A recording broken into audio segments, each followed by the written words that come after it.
Hello and welcome to Hank Games Without Hank. My name is John Green. I'm the manager of the Swindon Town Swoodly Poopers. Our star forwards are John Green and John Green, teammates in life and in love. And today, the Swoodly Poopers begin their European adventures.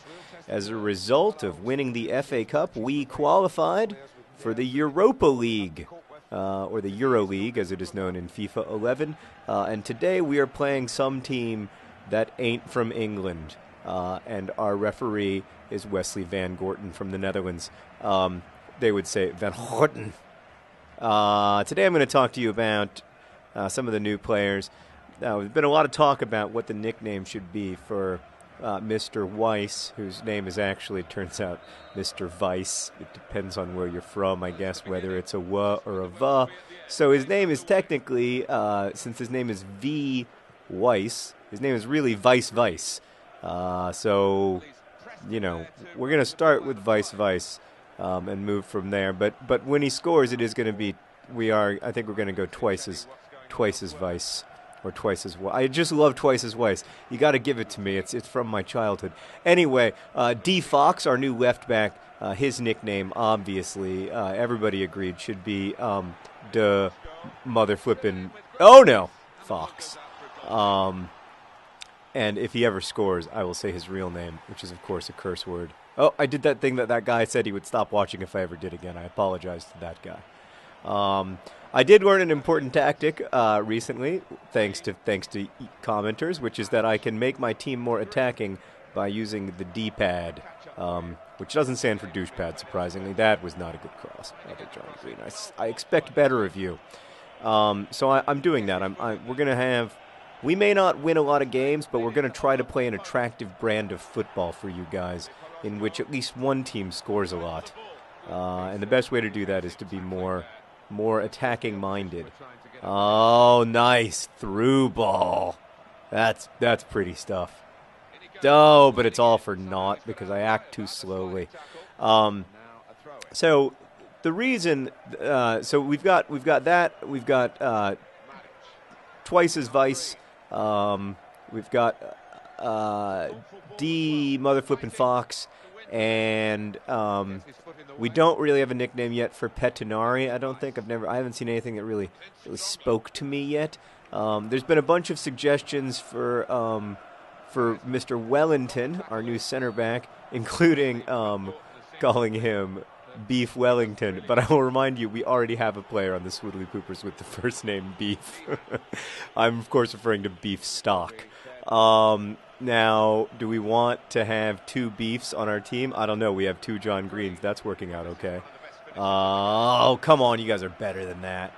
This is supposed to be our attacking brand of football. I'm not impressed overall.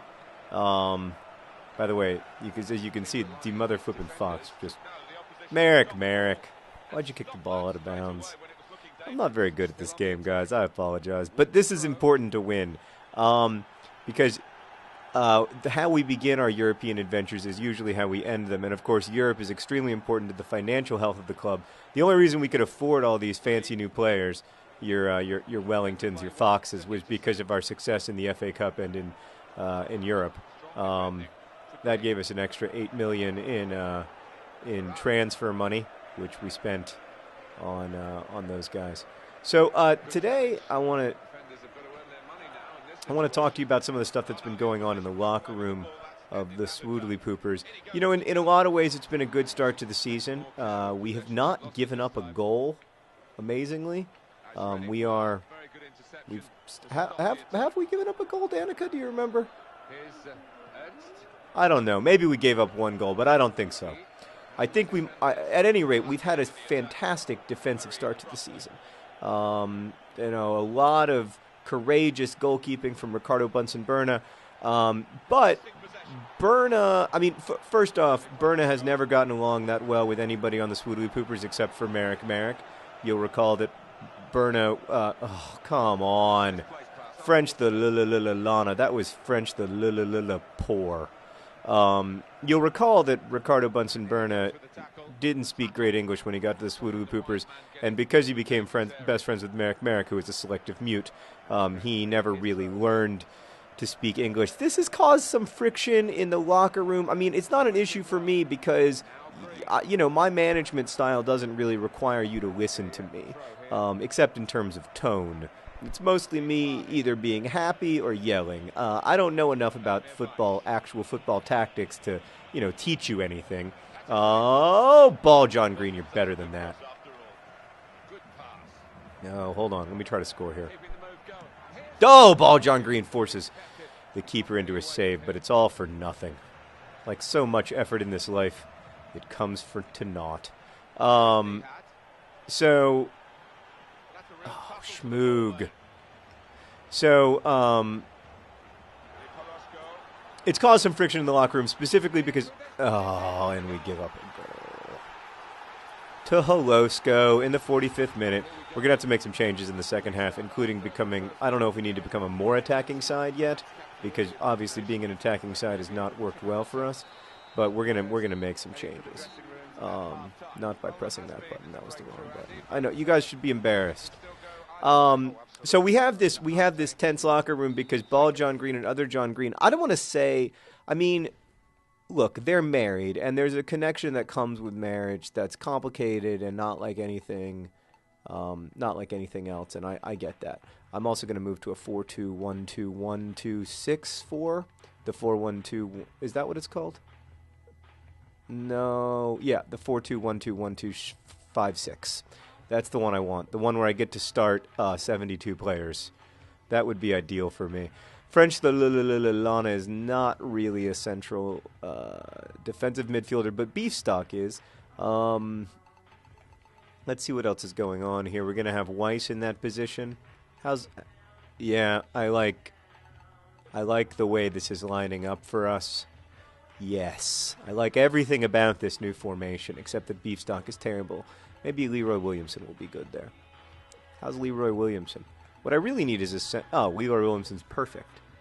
That guy, you know what I love about Leroy Williamson? He scores occasionally. And the other thing is that he's a really centering force on our team. So anyway, ball John Green and other John Green had a fight with Merrick and Ricardo Bunsen-Burnett, which of course didn't go well because Ricardo Bunsen-Burnett doesn't speak much English and Merrick doesn't speak at all. And other John Green was like, talk, why don't you ever talk? It's so frustrating not to be able to talk to my teammates, blah, blah, blah, blah, blah. And I didn't do a good job. I mean, I'm not a very good manager of personalities, to be honest with you. And I think I'm good at the pep talks. I'm good at getting the guys going, making them believe in themselves. I mean, there's no question that we've outperformed our talent levels here in the last few seasons. But we're reaching this point where the expectations for the team. What was wrong with that? Oh, we get called for fouls where we don't do anything wrong all the time. It's extremely frustrating. Ricardo Bunsen-Burnett, not a difficult save, but he made it. That's important. We've reached a point in our, in the life of our team where I sometimes feel like I wouldn't be the best manager anymore because they, the expectations are so high. I think where I'm at my best is getting players to perform above their expectations, getting them to be their best selves. Once you've got a relatively talented team, then it becomes about personality management a lot more, which not only doesn't interest me, I also suck at it. I should have waited another second. That's frustrating. Plus, I'm not very good at FIFA. There's that facet of it as well. So, I wouldn't say the rift in the locker room has totally healed. I felt like ball John Green and other John Green were behaving really inappropriately. And everyone else on our club speaks fluent English except for Merrick and Ricardo Bunsen-Burnett. We don't know if Merrick is able to speak English, but he seems able enough to understand it. But then so does Ricardo. Like, there's no, as far as I'm concerned, there's absolutely no issues with these guys if they don't want to talk or don't want to learn English. But to the American and English players on the team, I think it's something of an issue of assimilation, which I find really fascinating. So it's become, in our locker room, it's become this big weird metaphor for what the